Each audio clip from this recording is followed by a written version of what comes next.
Hey, sports card collectors and investors, how is everybody doing today? I hope everyone has had, well, at least in the US, I hope everybody has had a great Thanksgiving week. I don't know about you, but I literally ate everything in sight. Nothing was safe on the table at Thanksgiving. So I'm literally probably not going to eat for the next 3 days just to kind of get through this. I'm already talking about kind of the New Year's resolutions. The guilt is really starting to set in, and I need to figure out my life. So trying to kind of rebound from this. I probably need to go through kind of a detox of some kind, but here we are. So hey guys, tonight I'm going to be talking about hockey cards, and I do get a lot of requests for hockey cards from viewership, and I don't collect a lot of them. I don't have any currently. I've bought and sold them over the last couple of years, but don't have any hockey cards currently. But I thought it would be fun to talk about because there's some really awesome hockey cards, and one of my good hobby buddies, Jeremy Lee, who runs the Sportcards Live YouTube channel, does amazing interviews there. He's a huge hockey card guy. He's in Canada. And so I'm making this in part for you, Jeremy, and for all other viewers that are big hockey fans and collect hockey cards. It's not the biggest segment of sports cards, but they're really, really passionate hockey card collectors. So I want to make sure I'm representing all of the cards. So we're going to go ahead and dig right into it. But first, before I get started, please do subscribe to the channel if you haven't already. We are creeping up, guys, on 5,000 subscribers. Believe it or not, I cannot believe it. We started at the very end of March, and I can't believe how far we've come, how quickly we've come. And so thank you all very much for tuning in. We are on our way. Please check the video description. I do have some affiliate links there. I have an email newsletter to join up. I do have my first one that's going to go out this weekend. I'm excited to get that going. I've had a really good response to that. I've gotten a lot of sign-ups, so I'm going to try to add some behind-the-scenes type pictures and things that I don't necessarily share on the channel. Share that through the email newsletter, and just make sure I'm keeping in touch with you, not just here but everywhere. And I've got all my social media platforms as well. The links for all my accounts are in that video description, so check it out, whether it be Twitter, Instagram, etc. All right, guys, let's start it off with a whale of a card here. I don't own this card, but I do own the painting of this card. 79 Topps Wayne Gretzky rookie card. This is just the Topps version, not the OPC. This one I'm looking at here is in a PSA 9. And let me also first start off by saying I don't own any of the cards that I'm talking about. Full disclaimer, it's not a buy or sell these cards or any sort of thing like that. Just entertainment information. I just have fun talking about sports cards, and that's what we're after here, just to have a good time to talk about it. So just want to make sure that we're fully aware this is not, I am looking at and showing historical data for the cards as far as price points to help you see kind of how cards have gone up, gone down, etc. But I don't give advice as far as what to buy, when to buy it, what to sell, when to sell, etc., all that stuff. All right, let's go ahead. So if you can believe this or not, from 2004 to 2013, this 79 Topps Wayne Gretzky rookie card in a PSA 9 was selling just right around $1,000 to $1,200. Was really that price point for almost a whole decade. Pop report on this one right now is 127, so there's just not many sales happening, and really haven't been loads of sales over the last 15 years. But this card has settled right at $1,000 to $1,200 from 2004 to 2013, and kind of awoke from its slumber really in 2015. If you look at 2015 to 2019, you're seeing the card at $7,000 to $8,500. So literally went up 6 to 7 times once we got to 2015, and then held steady through 2019. And then it's just kind of exploded over the last year or so. I'm showing a sale in August of 19 at about $15,000. That's in 19. Just a couple months ago, about a month and a half ago, in early October, a $20,000 sale. And then I'm showing, I believe this is a confirmed sale on Halloween this year at $40K, $39,999. So this thing, I mean, and granted, look, limited transaction numbers, which can be a little bit tricky, with these cards when you're looking at scarcity. This is a high grade, even though the 79 Topps is nowhere near as scarce as the OPC version.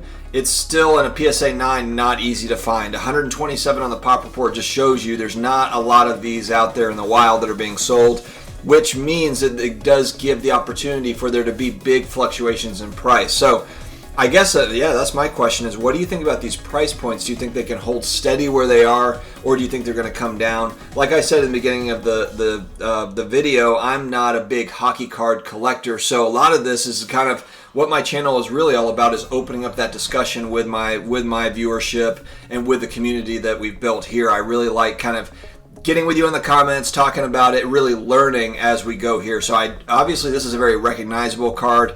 This is a famous hockey card, so to speak, of the GOAT in hockey, Wayne Gretzky. And so just a very interesting card. I was shocked to see, you know, not even just $40,000, but $15,000 and $20,000 for this card. I was shocked to see that it got that high. not that I don't think it's worth it. I was just shocked to see kind of that graduation from $1,000 in 2013 to $40,000 this year.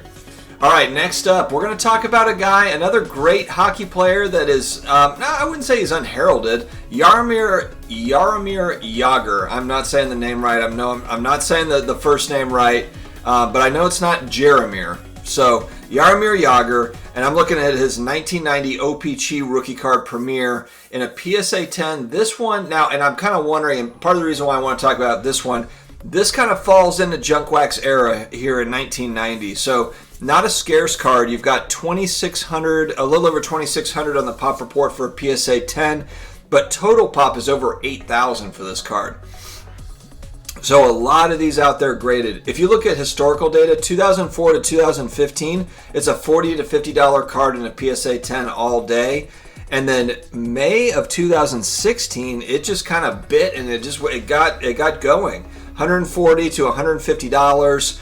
In November of this year, it got all the way up to $254, and then since then, actually just a couple days ago, it looks like it's retreated back to about $187. But I think the thing that, you know, it's tough with a lot of these guys that were rookies in this era is just you had such a massive print run. Now, I know that from my understanding, OPC was still fairly limited as far as print run in comparison to other sets. But it's obvious here that there's a fair amount. There's quite a few out there. It's a very available card, which naturally is going to suppress those prices unless there's just massive demand that comes out of the woodwork, which definitely could happen. And that's part of what could have happened. If you look at with it being a $40, $50 card all day for 10 years, from 2004 to 2015, and now all of a sudden we're at 180. I mean, that's a pretty big jump.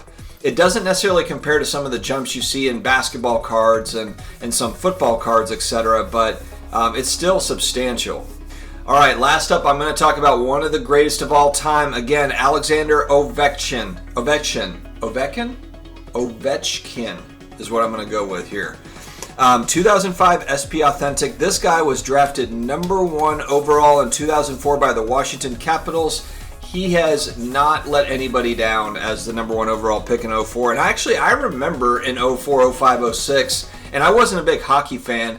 I was watching hockey because I believe that was a point where the Tampa Bay Lightning were having good seasons. That's really where I've been lucky enough. I lived in Florida. I lived in the Tampa area to where I've been to Lightning games. I've been to probably a dozen Tampa Bay Lightning games. They just did win the Stanley Cup.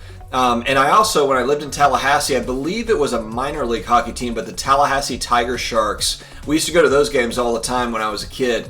It was inexpensive to go. It was great action. I like live hockey as opposed to, watching it on TV. Well, live hockey is amazing. So I don't have full understanding of the game. I'm not tracking all the players, but I just want to, I've got some street cred. I used to watch a lot of Tallahassee Tiger Sharks games, you guys.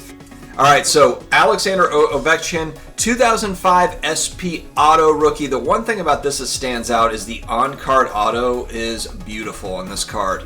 Now, the pop is only 41. There's only 41 PSA 10s, I believe, is what we're looking at here for this one. It's either a 9 or a 10. I think I have it pulled up here.